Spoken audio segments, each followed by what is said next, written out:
Yo, what is up, everybody? My name is Jerome, and welcome to the channel. I hope you all are having a wonderful day. Remember to like and subscribe. And with that being said, let's go ahead and jump right into the video. So you already know that I had to revisit Virtual World. Man, such a fun deck. I'm telling you, I absolutely love the deck. So I saw this new rank 6 monster coming out, and I was like, oh my god, what deck plays rank 6 monsters? Virtual World. So I was like, you know what, let me revisit it. Let me go ahead and replay it. Unfortunately, I haven't been able to play this in a tournament yet, but I have rebuilt it a little bit because Fairy Tale Snow got kind of banned. And yeah, so I had to rethink what to do and stuff like that.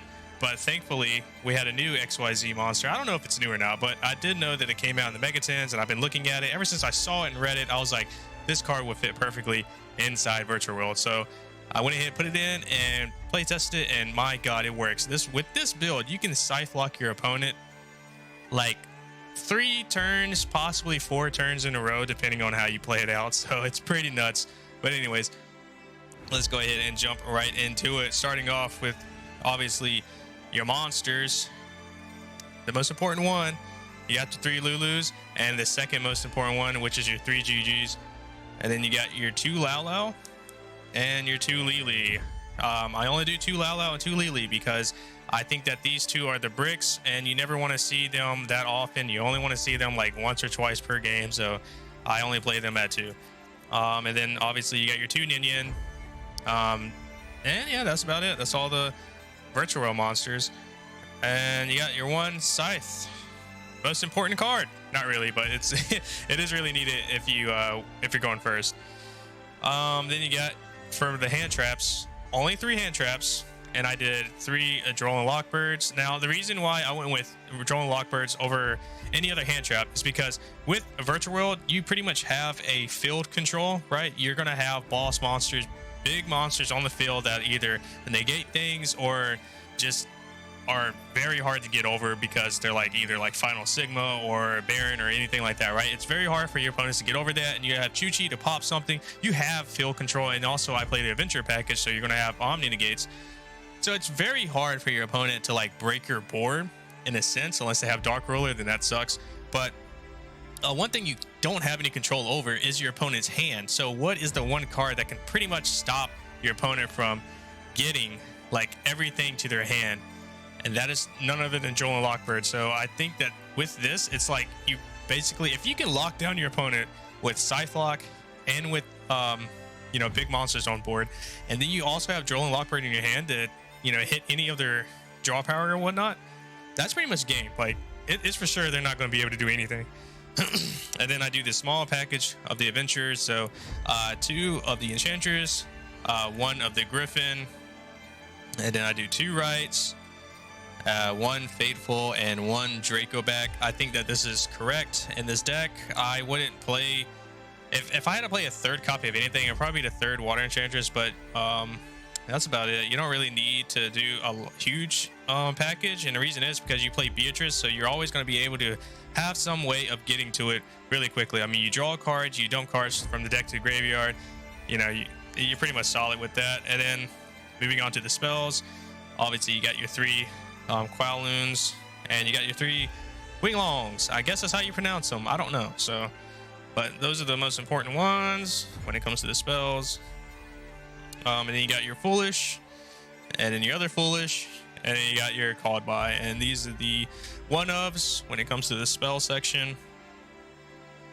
I think if there was a flexible spot, it would probably be these. Just because, like I said, you already have a way of dumping things to your graveyard, but I just put them in there just in case if I have them in hand. They're a 1-card starter, so why not have them, right? And then triple of the E-Tallies, you have to play them. They're so good. And then last but not least, the triple tactics talents, triple of them. So my reasoning is for this because a lot of people are falling back into this whole hand trap meta all over again, right? We were in a hand trap meta, then it stopped, and we went into like pretty much a board breaker meta, but now we are back into a hand trap meta. So it is very important to be playing cards like triple tactic now, especially in this deck, because again, you have field control, you need hand control. What is another card that's good like Droll and Lockbird, that controls the hand. Triple tactics. You can either draw 2 cards, or what I like to do is just look at my opponent's hand and pitch another card out of their hand. So now I know that I'm going to have a field, and I know exactly what's in their hand. I can pretty much establish the field that can pretty much win me the game. And then for the last cards, the 3 last cards, if you couldn't guess it, are the 2 GG and the this one. I don't know how to use it. I don't know how to pronounce it. I'm not even going to try. But yep, that's it. As you can see, I do not play Pot of Desires in this build. I think Pot of Desires is horrible because you have a high chance of banishing any of your adventurous stuff that you pretty much need. You don't want to banish your Fateful. That just ruins everything. So I think it's horrible. Even if I was playing the pure version, I still wouldn't even play Pot of Desires. I just think it's bad. I mean, I'm not a guy that likes to sit there, banish 10 off the top, draw 2 cards, and be like, oh no, in my banish pile, it's literally everything I needed, and I drew into another Pot of Desires. It sucks. I don't like it, so I don't play it.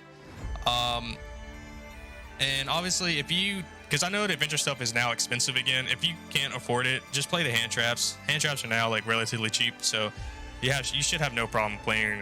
Like I think it's 7 in total, so you should be able to fit 7 in. If I had to pick 7, it'll probably be 3 nibs, 3 DD Crows, and like 1 hand trap, or maybe 3 nibs, 2 DD Crows, and 2 probably like Imperm or Ash, one of those. But that's 41 in the main. And then going for the extra deck, I play Final Sigma. I've been saying this forever. This is a game-winning card against so many decks, so why not play it, right? It's really easy to make too. The 1 Baron, very important for your Cyclock.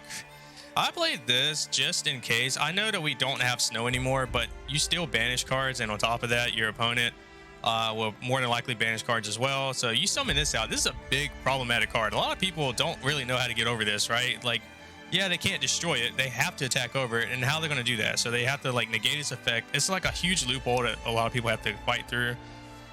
So that's the only reason why I play it. Obviously, the 1 Shinshin, it's a must. And then you have your Stardust Charge Warrior, and your Coral Dragon, and then you have the Muddy Mud Dragon. I'll go over this in a little bit. And then you got your package here. I typically never really go into this. I just do it every now and then if this is like the only route that I pretty much see fit. Other than that, I do everything else other than that. And then here's the Xyz monster I was talking about. I don't know how to pronounce it. I think it's Dragonlark Baron. That's how you say it. For those who don't know what this card does, basically it's basically it just cannot be destroyed by battle or card effects while a monster other than this card is face up on the field that was special summoned from the graveyard, right? And then during the standby phase, so your standby phase or your opponent's standby phase, you detach a material from this card and target 1 monster in your graveyard and special summon it to your side of the field, but it has to be level 5 or lower monster in your graveyard. So, you know, guess who just happens to be exactly level 5? That's right. So you can just summon back your Scythe, you know, right onto the field during your opponent's standby phase and Scythe lock. And now they can't destroy this by battle because you have Scythe. So now they have to attack Scythe just to get over this. And then we do the 1 M7. Cool thing about M7 is that I actually use this a lot of the times to get back my Griffin after I use it to make a Baron. So I'll use it and Lulu to go into Baron, and then if I can get another 6 and another 6 out, I'll make M7. M7's effect, target Griffin, get Griffin back to my hand, and I already have a token on the field. So I'll pass turn, and then in my after I Scythe block them in their main phase, I would just activate Griffin and special summon Griffin back onto the field. So now they have another Omni Negate to fight through. On top of that, a Scythe lock. And then obviously the 1 Beatrice, and probably the 1 flexible card is the Utopia Beyond. I just put him in here because he is a great way of getting over big boss monsters that have to be killed by battle, and that's it. And you know, and it stays, I think it's just permanent, right? Yeah, it stays permanent. So if they go down to 0, so say if their monster can't be destroyed by battle, you can summon this, make their monster have 0 attack, and now that's perfectly fine. Their monster has 0 attack and it stays at 0, so you can just keep doing battle damage to it. So it's just like, you know, why not play it? And then the one Zeus to wrap up the XD's monsters. And then the last and final card in the extra deck is Red Eyes Dark Dragoon. This is the new addition. So earlier I was talking about, I was going to explain this later, and that is basically this combo that you're going to do. Very simple, very easy. All you need is at least 3 level 3 monsters, and then the fourth one can either be a level 6 monster, a Virtual World level 6 monster, or another level 3 monster. So you basically just summon out 2 level 3s, and you go into Coral Dragon. Always do Coral Dragon first. And then, you know, I do another 2 level 3s, or a level 3 and a level 6. Banish Chuchi, make it a level 3. Synchro summon into Muddy Mud Dragon. And then I use this effect to fusion summon, sending these 2 to summon out Dragoon. And now this is insane because, I mean, it's basically almost like a free win at that point. I mean, it's a very hard card for people to get over. If they don't have Dark Ruler or Forbidden Droplet, I mean, it's kind of tough to beat it at that point, or, you know, some way of getting it off the field like Smashers or something like that. But, you know, it's a very, very powerful card for people to get over, and sometimes, like I said, it can just instantly win you the game if you just summon it. Especially if you I like to make it going, I like to make this if I was going, say if I went first, I would try to Scythe Lock them, and if that failed, then on you know, obviously it's gonna be my opponent's turn. Hopefully I survive. So then on my turn, if I'm able to get out the combo to do this, then I'll go for this. And then now, instead of Scythe Locking them, I have this, and now it's like, how can they get over that? You know, it's really, really strong card for them to try to beat over. Like I said, I have not played this in a tournament yet. Gonna more than likely play it here soon. But yeah, if you have any success with your Virtual World builds or whatever, let me know in the comments down below and stuff like that. I absolutely love Virtual Worlds. I think it's such a fun deck to play. It's so crazy, the different kind of combos. And like I said, the new XD's monster that's coming out is insane with this deck, because you can basically just snatch any card in your opponent's graveyard and use it. So if you're playing against another person using the adventure package, you can steal their right and use it for yourself. It's pretty broken. But other than that, if you haven't done so already, please like and subscribe, and I will see you all in the next video. Peace.